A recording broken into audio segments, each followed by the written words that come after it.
Hello friends. तो आपका हार्दिक अभिनंदन है मेरे यूट्यूब चैनल सपनों की उड़ान में। आज हम करने जा रहे हैं संस्कृत में अलंकार से संबंधित प्रश्न। इससे पहले मैं जो इसके थॉटिकल पार्ट है उस पर 3 वीडियो बना चुकी हूँ। प्रश्नों का अध्ययन करने से पहले आप वो वीडियो ज़रूर देखें ताकि आपको पता चले कि किस प्रकार से प्रश्न सोल्व करने हैं। चलो अब हम अपने प्रश्न स्टार्ट करते हैं। तो हमारा पहला प्रश्न है, अर्थालंकारः भवति। मैंने यहाँ पे हिंदी और संस्कृत दोनों में लिखा है जिससे कि आपको वीडियो देखने में कोई तकलीफ, इनका अर्थ समझने में कोई तकलीफ न हो। तो इसमें पूछा गया है कि अर्थालंकार होता है, यानी कि अर्थालंकार क्या होता है, किस पर आश्रित होता है। तो अर्थालंकार ऑप्शन अपना ए क्या है, शब्दाश्रित, काव्य आश्रित, अर्थाश्रित या फिर शब्दार्थाश्रित। तो हमारा उत्तर होगा इसमें अर्थाश्रित, यानी जो अर्थालंकार होता है वो किस पे आश्रित होता है, अर्थ पे आश्रित होता है। जो हमारा शब्दालंकार होगा वो किस पे होगा, वो शब्द पर आश्रित होगा। तो क्वेश्चन नंबर 1 का आंसर है ग। अब हम दूसरे क्वेश्चन पे चलते हैं। हमारा सेकंड क्वेश्चन है, अधस्तनेषु अर्थालंकारः अस्ति, यानी नीचे लिखे हुए अलंकार है उनमें से अर्थालंकार कौन सा है। तो हमने देखे थे कि शब्दालंकार के भी भेद देखे थे और अर्थालंकार के भी भेद देखे थे। तो इनमें से देखते हैं कि कौन सा अलंकार अर्थालंकार है। अनुप्रास, यमक, सलेश और रूपकम, यानी कि इनमें से जो ये रूपकम है ये कौन सा अलंकार है, अर्थालंकार है। बाकी अनुप्रास, यमक और सलेश ये तीनों हमारे शब्दालंकार है। आप ये ना सोचे कि इतने आसान क्वेश्चन थोड़ा ना रीट में आएंगे, लेकिन इतने आसान क्वेश्चन नहीं होंगे। इस बार ये हमारा टॉपिक जोड़ा गया तो हमारे से एक या 2 क्वेश्चन पूछ जाएंगे और वो भी ऊपर से ही, ठीक है। तो हमारे दूसरा क्वेश्चन का आंसर होगा घ, रूपक अलंकार। तो हमारा क्वेश्चन नंबर 3 है, अलंकारोति इति अलंकारः व्युत्पत्त्या अलंकारः शब्देन किम वस्तु तत्वं वा उच्यते। अलंकारोति इति अलंकार है, इस व्युत्पत्ति से अलंकार किस वस्तु या तत्व को कहा जाता है। यानी कि ये जो हमें शब्द ये जो दे रखी है लाइन, इसकी उत्पत्ति से अलंकार किस तत्व को कहा जाता है। शोभाधायकम, अर्थाधायकम, भावाधायकम, शब्दोधायकम, यानी कि शोभा बढ़ाने वाला होता है या फिर अर्थ को बढ़ाने वाला होता है या फिर भाव को बढ़ाने वाला होता है या फिर शब्द को बढ़ाने वाला होता है। तो ये क्वेश्चन है अलंकार की परिभाषा से लिया हुआ है। तो हम जानते हैं कि अलंकार जब किसी का श्लोक में प्रयुक्त होता है तो वह उसकी क्या बढ़ा देता है, शोभा बढ़ा देता है। तो इसका उत्तर क्या होगा, शोभाधायकम। और हमसे ये अलंकार की क्या है, परिभाषा है। ये जो आपको बताया गया अलंकारोति इति अलंकार है, ये क्या है, अलंकार की परिभाषा है। तो हमसे ऐसे भी पूछा जाएगा कि इसको अलंकारोति को क्या हटा दिया जाएगा, रिक्त स्थान दे दिया जाएगा और पूछा जाएगा कि यहाँ पे क्या आएगा। तो यहाँ पे क्या आएगा, अलंकारोति, ठीक है। अब हम अगला क्वेश्चन करते हैं अपना।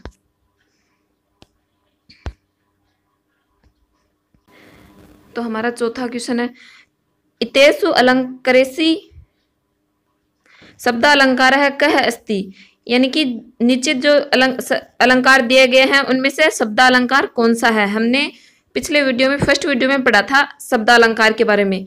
तो क है, यमक है, उपमा, ग उत्प्रेक्षा और घ दीपक है। तो ये जो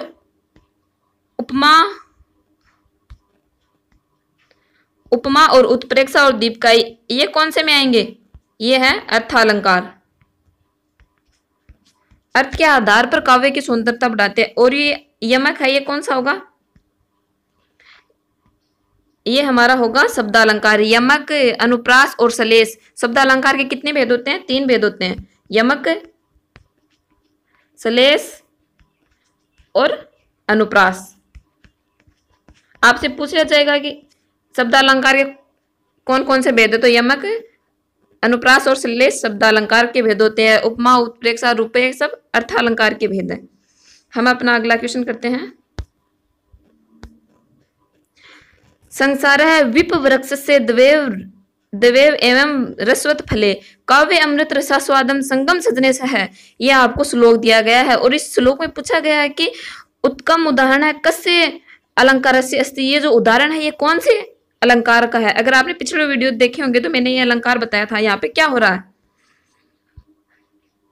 संसार है विपवृक्ष से। ये जो संसार है ये संसार नहीं है, ये एक क्या है? विश्व वृक्ष है।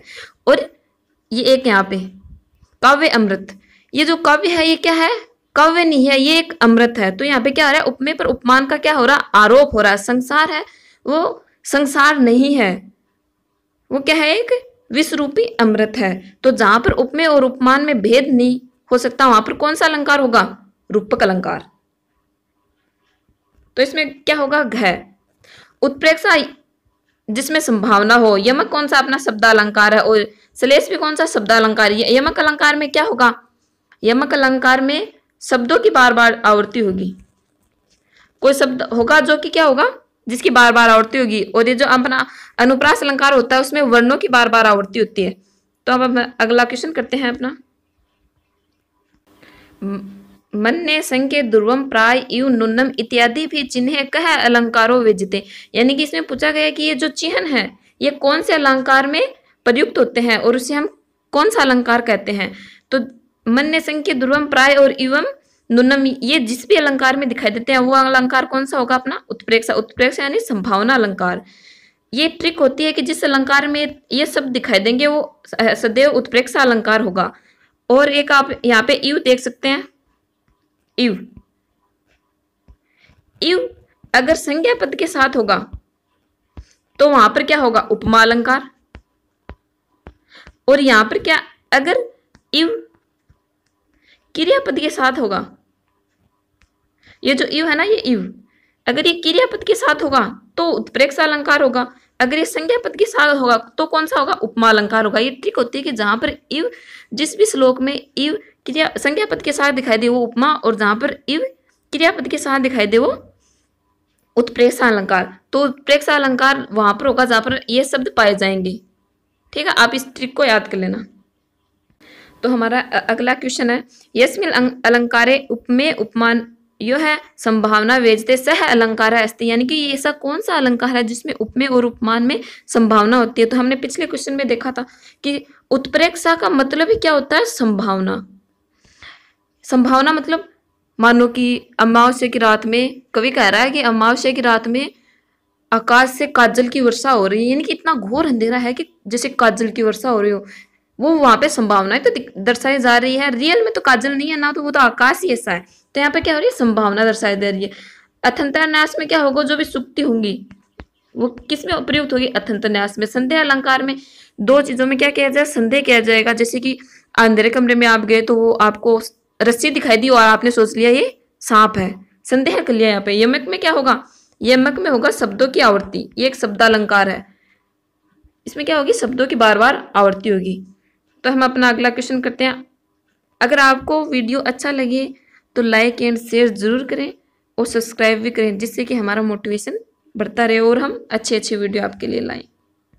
तो हमारा अगला क्वेश्चन है यत्र द्वे स्वतंत्र वाक्य समर्थन समर्क है भवेन तिष्ठति तत्र कह अलंकारे भवति। यानी कि जहां दो स्वतंत्र वाक्य समर्थ है और सामर्थक भाव से उपस्थित होते हैं वहां कौन सा अलंकार होता है? तो यह किसकी विशेषता है? यह है अथंतरन्यास की विशेषता है। उत्प्रेक्षा में हमने अभी भी देखा जहां संभावना दर्शाई जाती है। यमक में क्या होगा? यमक में होगा शब्दों की बार बार आवर्ती और संदेह में संदेह किया जाएगा। तो इसका आंसर कौन सा होगा? क्या इसका आंसर होगा? अथंतरन्यास अलंकार। तो हम अपना अगला क्वेश्चन करते हैं। अलंकृति अलंकार है इति व्युत्पत्त्या कह अलंकार है। यानी कि अलंकार अलंकृति अलंकार है, इस व्युत्पत्ति से अलंकार क्या है? यानी कि ये भी क्या है? अलंकार की एक परिभाषा है। अलंकार है अलंकृति भी अलंकार की एक परिभाषा। आपसे पूछा गया है कि अलंकार है अलंकृति के अनुसार अलंकार क्या है? शब्द बोध है, अर्थ बोध है, या फिर शब्द अर्थ एक गह नहीं लिखा गया है, यहाँ पे गह होगा सौंदर्य बोध। तो आपने अगर सही से अलंकार की परिभाषा है पढ़ी है तो ये आपको आ जाएगा। यानी कि अलंकार क्या होता है? अलंकार होता है जो वाक्य की सौंदर्यता बढ़ाए, वाक्य में एक विचित्रता जनक रस पैदा करे उसके, यानी कि जैसे कि, तो इसका उत्तर क्या होगा? घ। ये घ होगा इसका उत्तर, जो भी टाइपिंग मिस्टेक से लिखा नहीं गया। सौंदर्य बढ़ाता है, अलंकार है। अलंकृत के क्या मतलब हुआ कि अलंकार जिस भी वाक्य में प्रयुक्त होगा वह उसकी क्या बढ़ाएगा? सौंदर्य बढ़ाएगा, सौंदर्य या फिर शोभा बढ़ाएगा। ठीक है, तो हम अपना अगला क्वेश्चन करते हैं।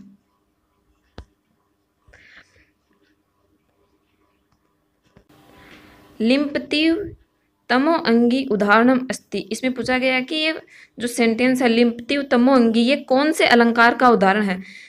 तो लिम्पतिव तमो अंगी यानी कि मानो कि जैसे मेरे अंग अंधकार से लिप्त हो चुके हैं। तो आप इसमें कवि क्या कर रहा है? संभावना दर्शा रहा है कि मानो कि मेरे अंग अंधकार से लिप्त हो चुके हैं। और आप इसे ऐसे भी देख सकते हैं, संभावना में कौन सा होगा? उत्प्रेक्षा अलंकार। जो ये जो लिम्पतिव है, आपको थोड़ी देर पहले मैंने एक ट्रिक बताई थी, ये लिम्पतिव है। लिम्प क्या है? एक क्रियापद है और उसके साथ क्या रहा है? इव आ रहा है, तो ये क्या होगा? लिम्पतिव। अगर इव क्रियापद के साथ आए तो वहां पर कौन सा अलंकार होगा? उत्प्रेक्षा अलंकार। तो इसका उत्तर क्या होगा? उत्प्रेक्षा अलंकार। संदेह अलंकार में संदेह होगा और अर्थंता अलंकार में क्या होगा? किसी सुक्ति के बारे में बताया जाएगा। तो हम अपना अगला क्वेश्चन करते हैं, इसका होगा ख। नव प्लास प्लास वनम पुरः उदाहरणम अस्ति। इसमें ये पूछा गया है कि ये नव प्लास प्लास वनम पुरः है, ये किसका उदाहरण है? तो आप इसमें ध्यान से देखिए और अपना उत्तर आप स्वयं निकाल सकते हैं। इसमें देखना, नव प्लास प्लास यानी कि जो प्लास है, प्लास वो 2 बार आ रहा है। तो मैंने आपको शायद 3-4 बार बता दिया होगा कि जहां शब्दों की आवृत्ति हो वहां कौन सा होगा? यमक अलंकार होगा। ये शब्दालंकार है।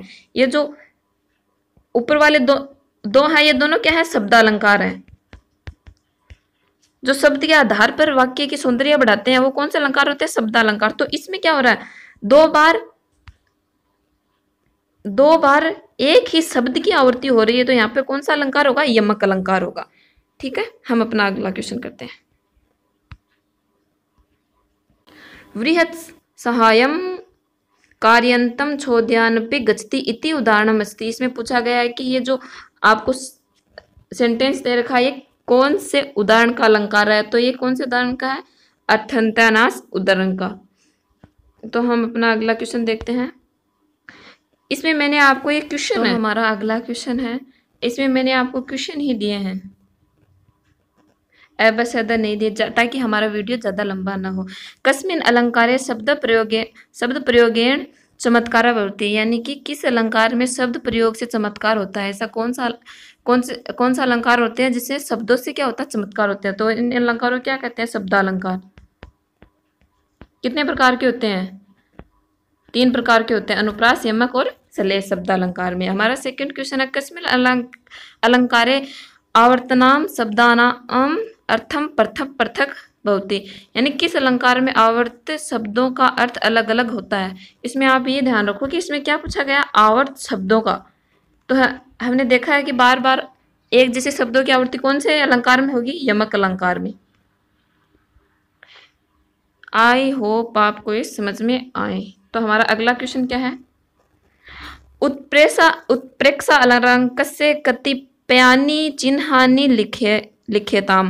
यानी जो उत्प्रेक्षा अलंकार के जो चिन्ह है, जो उसकी ट्रिक है याद करने की, उसमें वो कौन कौन से चिन्ह है जिससे उत्प्रेक्षा अलंकार होगा? तो ये वो शब्द होंगे जिसमें कौन सा अलंकार होगा? उत्प्रेक्षा अलंकार होगा। तो हमारे क्वेश्चन पूरे हो चुके हैं। अगर आपको वीडियो अच्छा लगे तो लाइक, शेयर एंड सब्सक्राइब जरूर करें। धन्यवाद।